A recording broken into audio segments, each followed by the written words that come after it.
Hello guys, and welcome to another Shadow PC video. So I've been working on trying to get this video ready to go. I'm not going to be able to cover absolutely everything.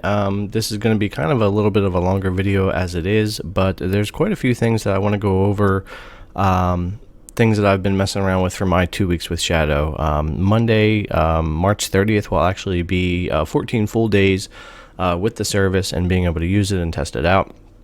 And I wanted to kind of go over some things I've learned, things I like about it, and some things that might help you in your decisions as to what kind of service you're trying to get into. Of course, cloud gaming and cloud PCs are gaining traction, and with a lot of people being stuck at home right now, it seems to be pretty popular, especially Nvidia's Geforce Now, which seems to keep selling out. So what I want to do is, before I open Shadow and we go that direction, I'm just showing you here on my local PC. I do run on Xfinity. I am on the East Coast, and I just want to show what kind of speed what I'm running here on my local PC that I run Shadow on a lot.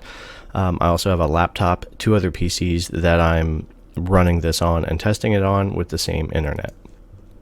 So here we go. We'll test my download and upload. I usually ping around 15 to 20.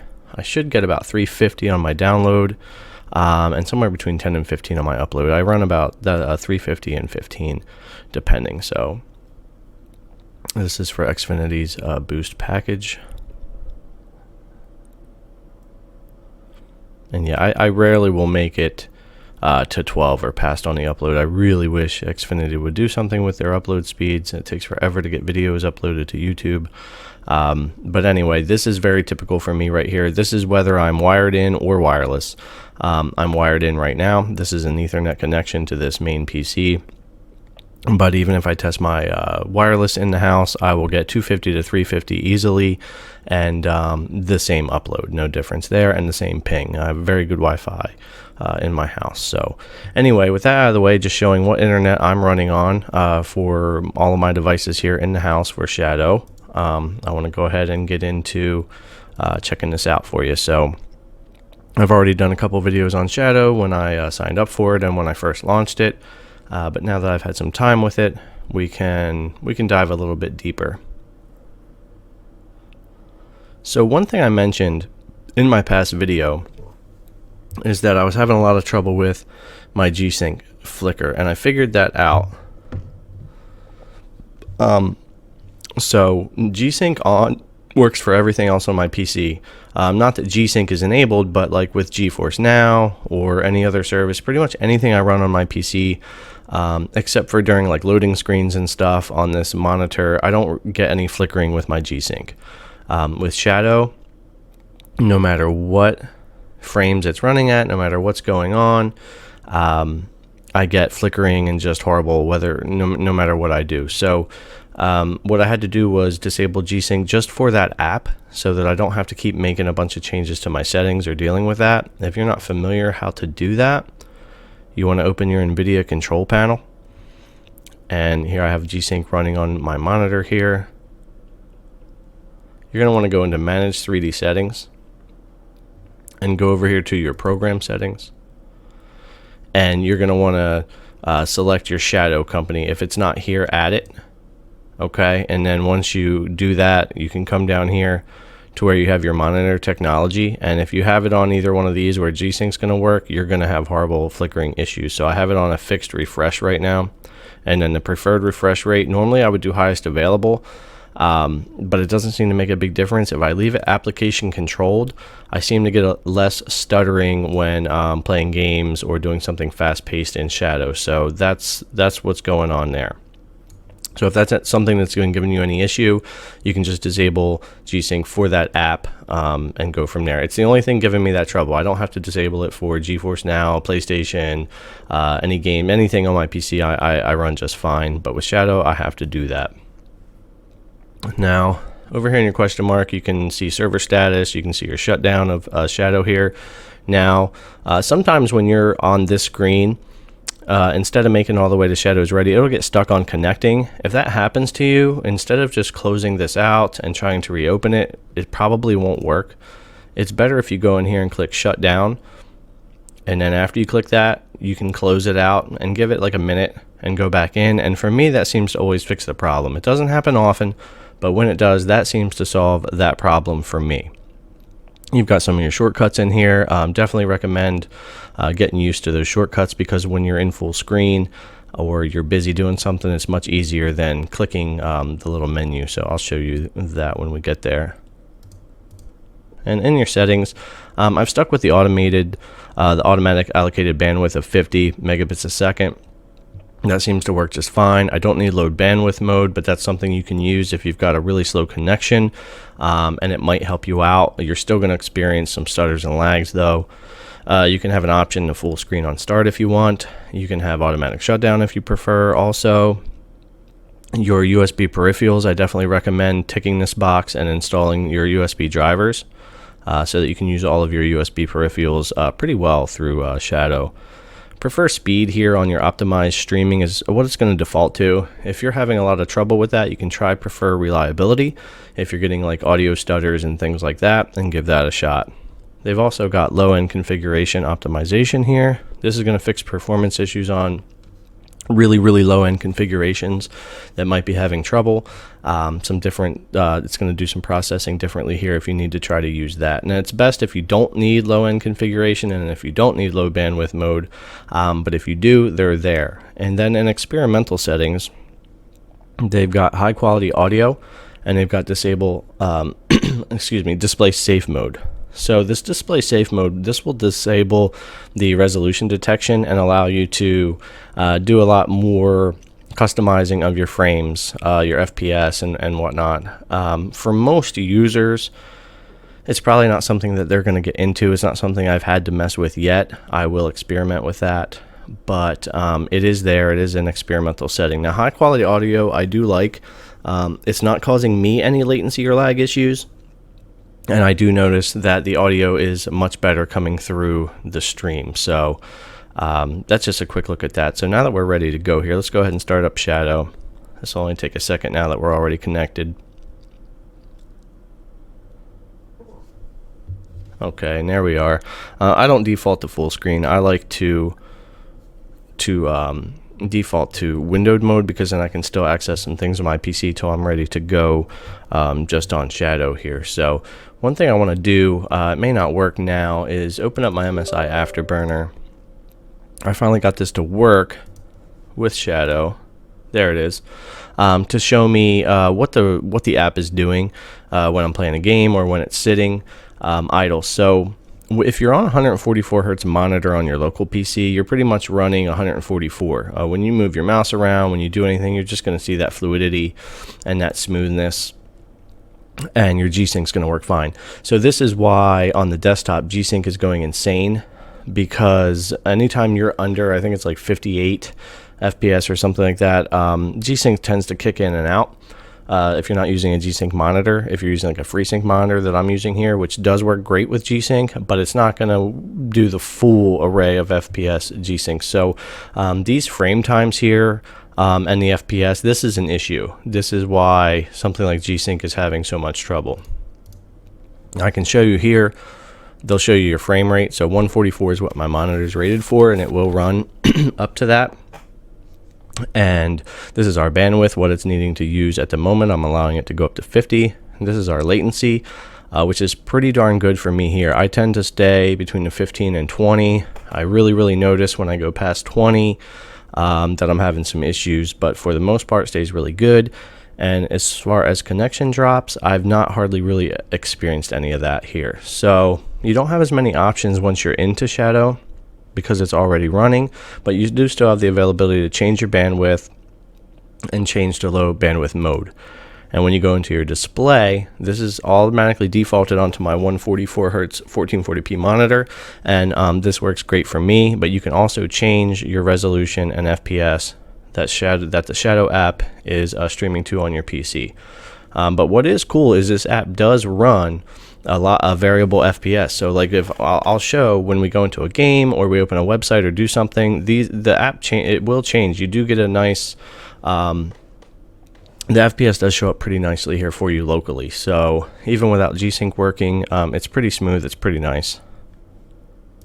For controllers, I'm going to go ahead and turn on my Xbox controller so you can see here. And I've also had my Switch Pro controller work just fine. So you can see as soon as that connects, it'll show up for you there. And I've had zero issues with controller working. The controller has worked for me just fine in any game and anything that I do there. Now, if you're having an issue with your PlayStation controller, it's not getting detected in game, you can input this setting and it kind of emulates the Xbox controller input, and it kind of forces that to work.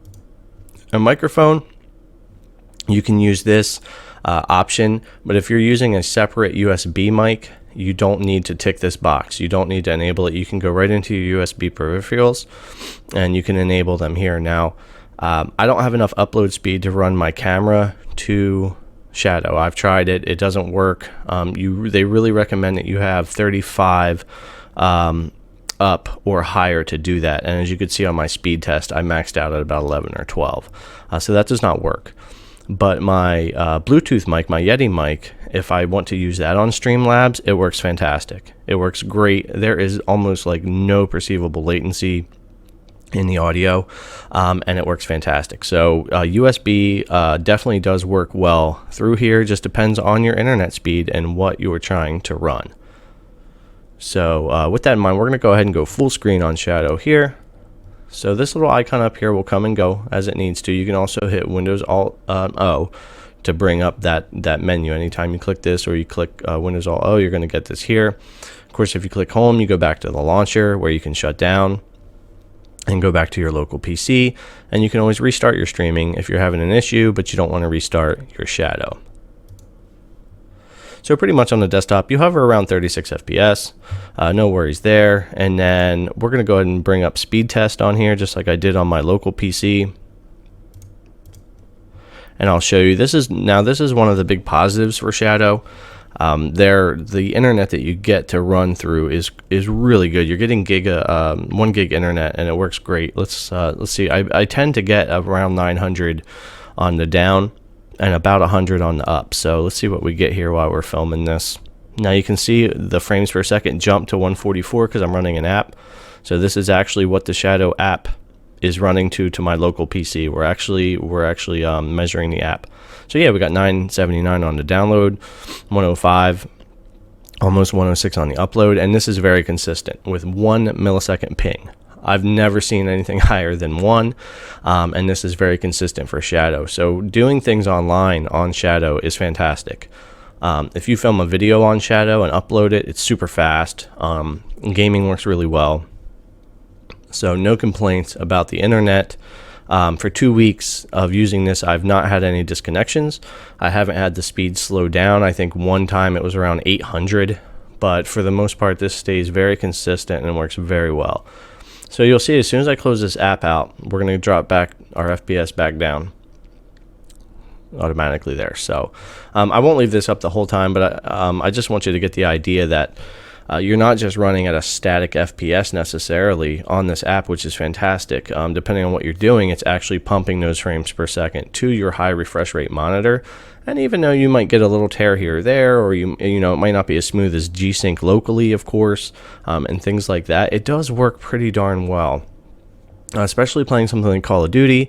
On here, if I'm running at 1440p, it's going to put me like 55 to 80 FPS most of the time on the Shadow, and that comes through pretty nicely on this monitor. So now something else I want to go into here is comparing this to, say, GeForce Now and Stadia, xCloud's coming, all that kind of stuff. I noticed that Shadow PC is getting compared a ton to GeForce Now at the moment. I've done a little bit. I've seen others doing it, and it makes sense because they're advertising this as a gaming platform, a great way to have a gaming PC without spending the money. And it does game extremely well. Actually, we're going to go ahead and just open up Call of Duty so that I can show you kind of what's going on with MSI Afterburner here and what's going to happen. Now, but yeah, going to comparing to like GeForce Now and whatnot, it's just totally different platforms. If you're looking to just game and something like Geforce now has all the games that you want to play. They are missing some games right now, as we are all very well aware. And if you're not, go back on the channel. There's a lot of videos about all the games that have been pulled from Geforce now. But if they have what you're looking for, it's inexpensive, free or $5 a month. And for the $5 a month, that's free 3 months, and you get ray tracing, 1080p, 60 frames per second. At a really good price, and the service works flawlessly for me. I don't have any issues with it whatsoever. But Shadow PC is not just cloud gaming. It's a full-blown Windows 10 PC with a great internet connection. It runs really well, and it's hard to compare the services, especially when you're talking about without the annual contract. Shadow PC is $15 a month. That's giving you a card equivalent to a 1080, which I will show you here. It's actually the Quadro P5000, which if you Google this, like Versa 1080, they are very similar. You get more RAM with this one. I had 16 instead of 12, and it works really well. So I can go in here and also do my 144. We'll stay at our 1440p. You don't need VSync. Shadow already has their own proprietary VSync that's happening on their end. You do not need to ever enable VSync in any of your games if you're playing on your Shadow PC. That's also noted on their website, but I notice a lot of people don't necessarily know that. They ask about the VSync. Other than that, I'm going to leave this game running on high everything, except of course no DirectX ray tracing. So that's the thing with this, with the base model, with the base package for Shadow. You get a 250 gigabyte SSD, which is only enough to put one large game. Call of Duty is 183 gigs or so. So after that, in the operating system, it left me about 28. They are releasing additional storage in a few days or in a couple of weeks. It's going to be something like 1 terabyte additional for $3 a month. So if you're not on an annual contract, that now takes you to $18 a month that you would be paying to get the kind of storage you're going to need if you're gaming. There's no way you're going to want to, even with that great internet connection, you're not going to want to keep deleting and downloading games. So let's back up here. So it's going to cost more, when you compare it to other services, but you can play anything, any of your stuff. You're basically getting another PC, a pretty good PC that you can access anytime. So it's going to play anything that you want it to play. So that is one plus. Also no ray tracing, 12 gigs of RAM in the base package. So if you want to bump up to that RTX 2080 with included 1 terabyte, and I think it's still 12 gigs of RAM, it might be more, that's $25 a month with an annual contract, and I think $30 a month without. So it does get pretty pricey, but it all depends on what you want to be able to do, because I mean, especially if you have a PC that's just good enough to say like run Streamlabs or something, but it can't game or it can't do both at the same time, you could definitely be gaming on your Shadow and streaming that with your local PC for sure. It has a ton of benefits, but I wouldn't consider this just a cloud gaming service at all. So you can see here with MSI Afterburner open what we've got going on here, and the app is refreshing at about the right FPS. Now you can see the latency a little bit. If you're able to kind of look through I didn't move my box, but if you can kind of look through there, you can see sometimes when the FPS moves, it just takes that little bit of time for it to register on the app side. So it is that small delay. I compare it a lot to console gaming. To me, console gaming, no matter what it's plugged into, TV, monitor, whatever, consoles just have that little bit of stuttery lag. It just takes a second when you hit a button. As to where PC, especially with G-Sync, everything just feels like it happens immediately. It's more like a 4 millisecond hold up. But so you can see here, running really well.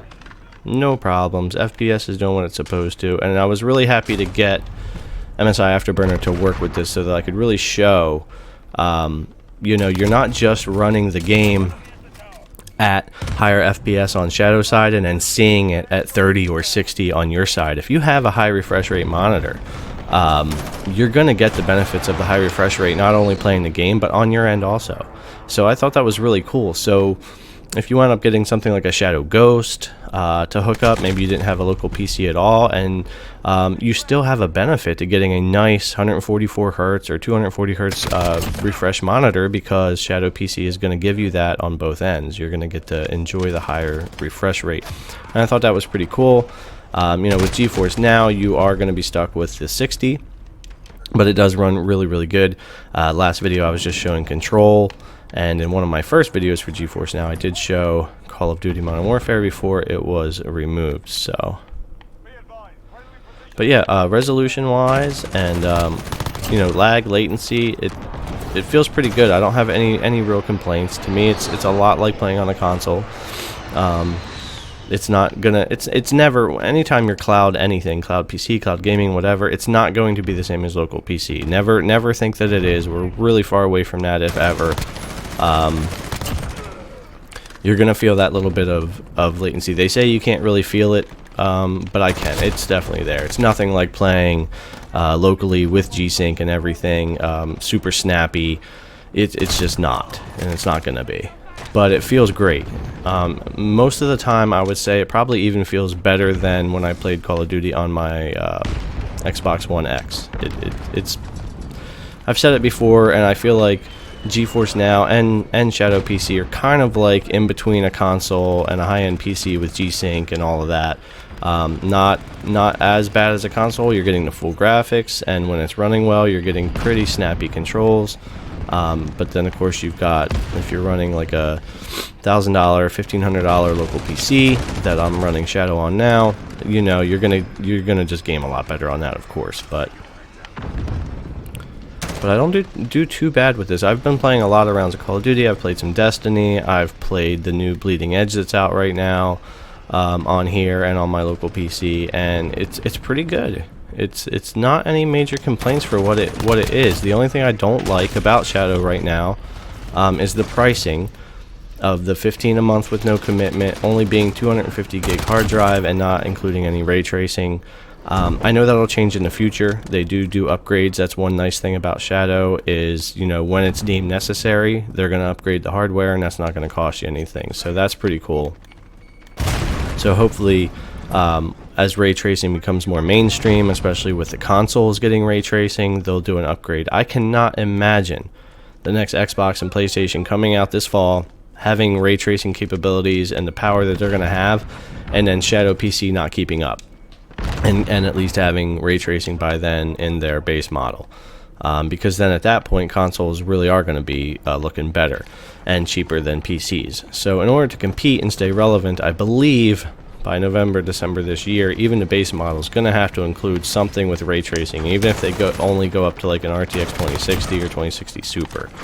As you can see from MSI Afterburner, I'm on an RTX 2060 right now, and if I'm playing locally, I can do ray tracing just fine, and it does. And that card is definitely more powerful than what's being run in here right now. I can tell you, just from testing Call of Duty and other games, testing their frame rate, an RTX 2060 definitely is pushing games farther than the P5000 that you're playing with on Shadow PC.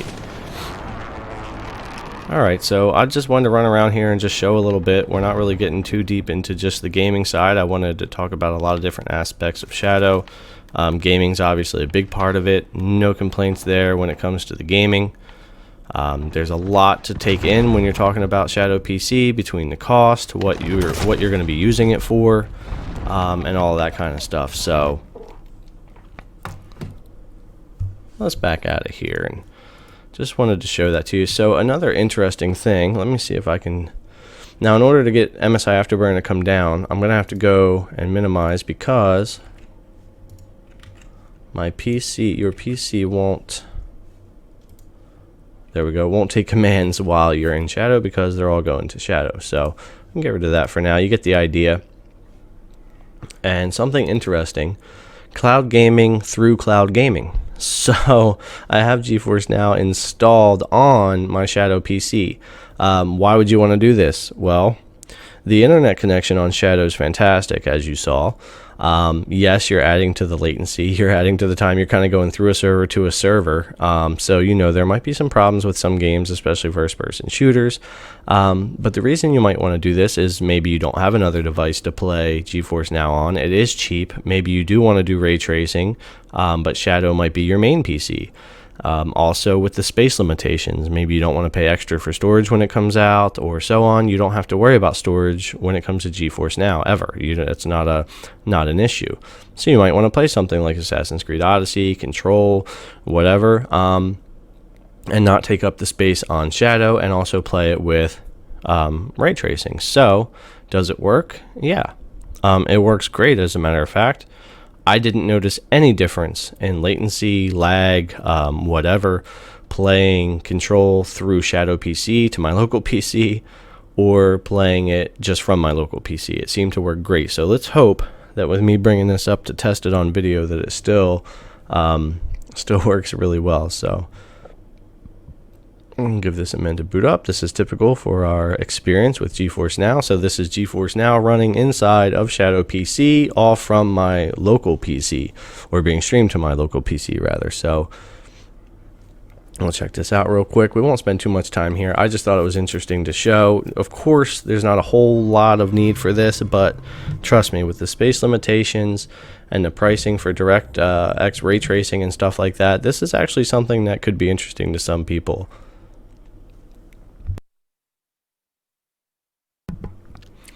I was actually quite amazed at how well this actually works. All right, so here we are in my game here. We'll go into options. So with Geforce Now, the most you can get out of it, of course, is 1080p.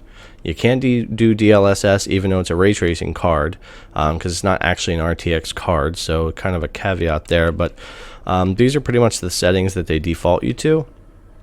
From Geforce Now, I turn off fill grain and motion blur, and then it ticks all the boxes for ray tracing except the debris, which I've left alone for that. So let's just go into my game real quick, and I'll just show you.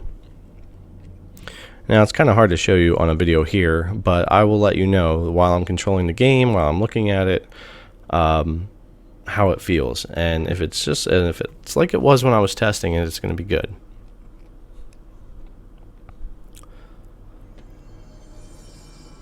All right, so we're 1080p 60 on Geforce Now, getting loaded in here. Now we're cloud gaming through a cloud PC, and streaming to my local PC. So control wise is good. Now this game always has a little bit of stutter while it's loading up, so I'm just gonna run around a little bit, let it get kind of loaded up. But yeah, I mean, you can see.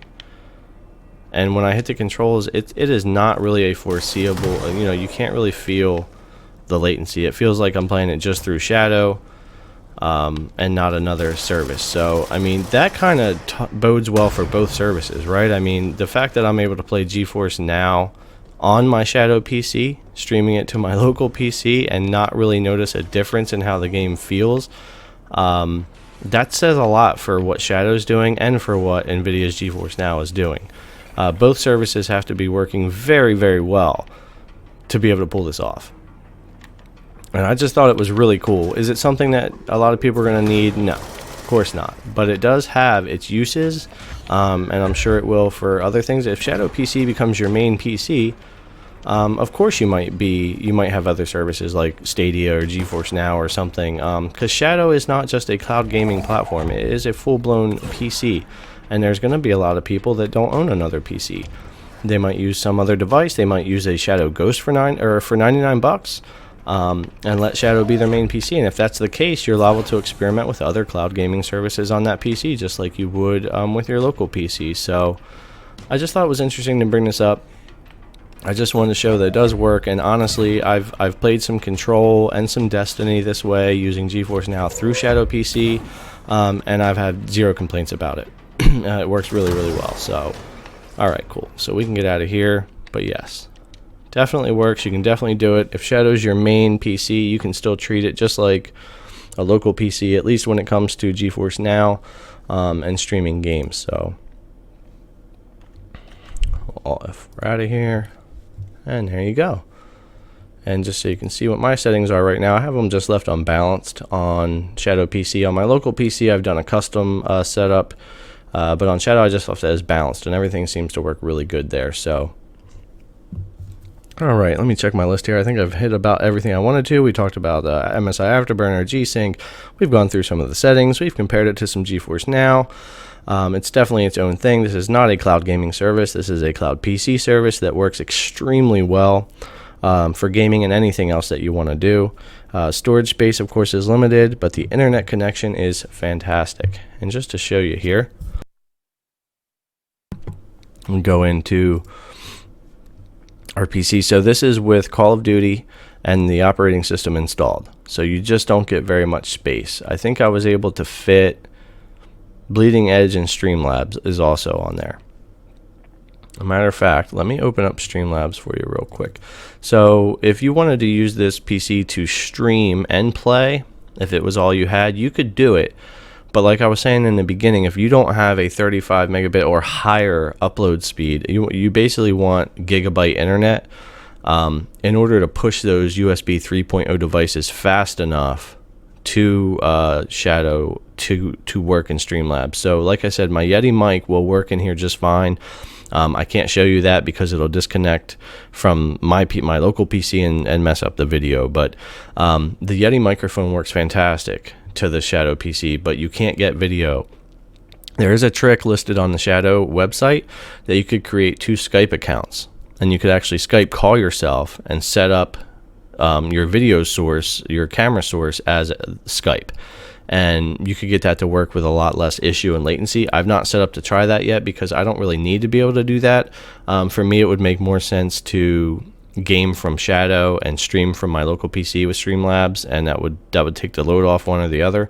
But yes, you definitely could set up to play and stream from Shadow with a little bit of work. You could definitely get there. I have my regular setup here for my mixer stream. So, and everything here just works really well. So no issues with that. I've tested the streaming. The internet connection is so good that that's absolutely no problem. It's just that you can't necessarily push your USB devices easily to Streamlabs from your local PC without a really good internet connection. So you have to experiment with your mic a little bit, and you might have to set up Skype or do something to try to get to where you can have your camera working. But it's definitely 100% doable. If Shadow was going to be your only PC and you worked hard at it, you could get there as long as you were using something like a Shadow Ghost and just experimented with the setup. But ultimately, Shadow more works better as a second PC rather than your only PC. But it's definitely doable, as you've seen as we've gone through things here. So just thought that would be cool to show you guys that it can definitely work. I've even recorded a couple of videos on Shadow and uploaded them to YouTube from here. And one great thing about it is that upload speed. Upload the video is about, I don't know, 8 times, 10 times faster than they do on my local connection. So pretty cool. They definitely have a great internet connection for Shadow. Alright, I think that's really going to about do it for this video, guys. I know it went on for a little bit, but there's just a lot of things that I kind of wanted to show. I've been using this for about 2 weeks, and it's been working really well. Like I said, the only complaints I have are the pricing for the base package, the storage, and a lack of ray tracing. But I believe by the end of this year, with the new powerful consoles coming out, probably RTX 30 series cards coming out towards the end of the year or maybe early next, they're going to wind up upgrading the base package. They're going to have to in order to keep up where they need to be. But for right now, it's really good. I wouldn't recommend going in and spending the money for the next tiers up, which can get you all the way up to a Titan RTX, or you can get the RTX 2080 build for the next price up for 25 to 30. That's going to solve the ray tracing, the storage, and that kind of stuff. But it all depends on how much money you want to spend and if this is going to be like your main PC and you're not going to spend the money to build a PC, then yeah, maybe you want to go for that in between build. So, all right, guys, thanks a lot for coming to check out this video. As always, subscribe if you haven't, give the video a thumbs up, and feel free to leave your comment below, and I'll catch you in the next one.